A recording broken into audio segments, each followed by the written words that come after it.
खबर मध्य प्रदेश न्यूज में आपका स्वागत है। आइए बढ़ते हैं देश विदेश की तमाम बड़ी खबरों की ओर। खरीफ उपार्जन और पंजीयन को लेकर जबलपुर कलेक्टर दीपक कुमार सक्सेना ने दिए आवश्यक दिशा निर्देश। कलेक्टर दीपक सक्सेना की अध्यक्षता में आज खरीफ उपार्जन के संबंध में संबंधित अधिकारियों की बैठक लेकर आवश्यक दिशा निर्देश दिए गए। उन्होंने कहा कि समर्थन मूल्य पर धान, ज्वार, बाजरा उपार्जन के लिए कृषकों के पंजीयन 19 सितंबर से 4 अक्टूबर तक होंगे। उन्होंने कहा कि पंचायत और तहसील स्तर पर स्थापित सुविधा केंद्रों में भी कृषकों से अधिक निःशुल्क पंजीयन किए जाएं। सिकमी और बटाईदार कृषकों के पंजीयन और सत्यापन के दौरान यह ध्यान रखा जाए कि पात्र कृषकों के ही पंजीयन हो। यदि कोई समिति पंजीयन के लिए किसी कृषक का गलत दस्तावेज पोर्टल पर अपलोड करे तो उसकी जांच कर विधिवत कार्रवाई की जाए।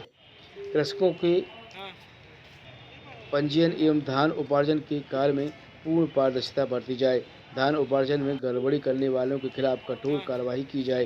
कलेक्टर ने कहा कि खरीफ पंजीयन की एसडीएम नियमित जांच करते रहें ताकि कहीं गड़बड़ी की संभावना न रहे।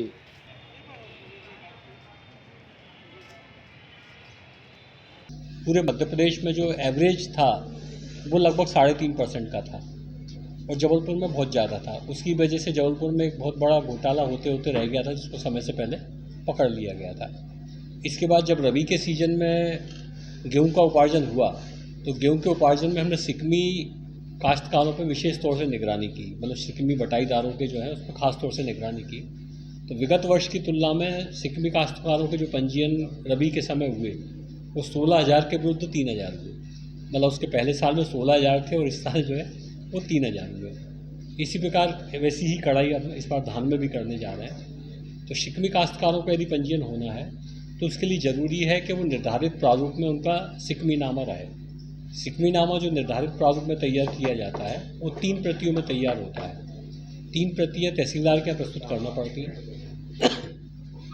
1 प्रति तहसीलदार अपने पास रख लेते हैं और 2 प्रतियों पे काउंटर साइन करके भूमि स्वामी को और शिकमी काश्तकार को दे देते हैं। तो जो शिकमी काश्तकार पंजीयन कराना चाहता है उसको उसकी कॉपी वहाँ देना पड़ेगी पंजीयन केंद्र पर।